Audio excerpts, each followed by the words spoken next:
William Shakespeare was born in April of 1564 in Stratford-upon-Avon, England. Like other babies in this time and place, little William was probably given a taste of honey and butter right after he was born, followed by a healthy serving of jellied hare's brains for strength. A hare is a mammal that resembles a large rabbit.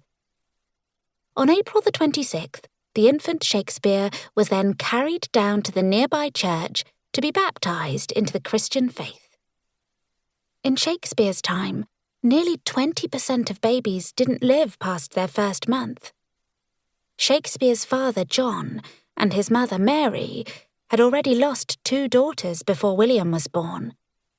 They did everything they could to make sure young William would grow up healthy and strong. William did survive, and he grew into a strong young boy. He lived with his parents, brothers and sisters in a wooden house on a busy street in town.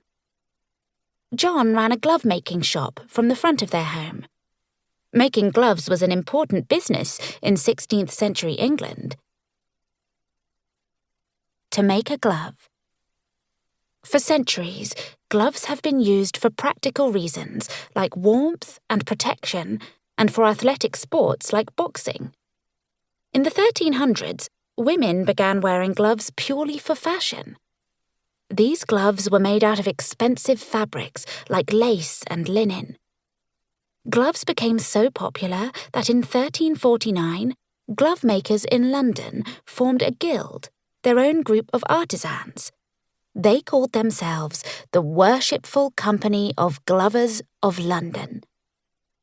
After Queen Elizabeth I took the throne in 1558, fashionable gloves reached an all-time high. Men and women wore gloves covered in jewels and sprayed with perfume to show their status. In 1638, the Worshipful Company of Glovers of London received a royal charter from the king. The guild exists to this day. Their motto is, "True hearts and warm hands." As a boy, William liked to escape the noise of town and explore the countryside with his brothers and sisters. Right outside of Stratford, lush meadows and pastures, sheep farms and trails were the perfect places for William and his siblings to explore. They spent hours roaming the forest and learning about all the plants, weeds and flowers that sprouted from the ground. Safety was always a concern, even in the woods. Drifters and local outlaws sometimes hid among the trees to avoid capture by local authorities. William and his siblings made sure to stay clear of dangerous people while they roamed the countryside. But that didn't stop the children from exploring. One of their favourite places to visit was an old bone house, or crypt, built in the back of a church. The crypt stored the remains of the town's dead. At the time, the bubonic plague was sweeping through Europe. 1 out of every 10 people in Stratford died.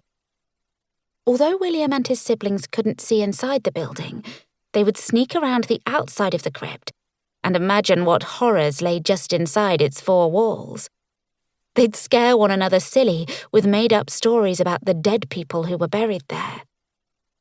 As he got older, William started attending school 6 days a week at the King Edward VI School in his hometown. School was very strict when Shakespeare was a student. The school day started at around 6 or 7 in the morning with daily prayers.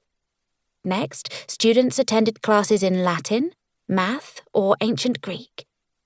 A breakfast of bread and ale was served at 9, followed by more classes. The children then returned home around 1 for dinner with their families. They came back to school for more classes until 5 at night. William and his classmates only had about 15 minutes each day for recess.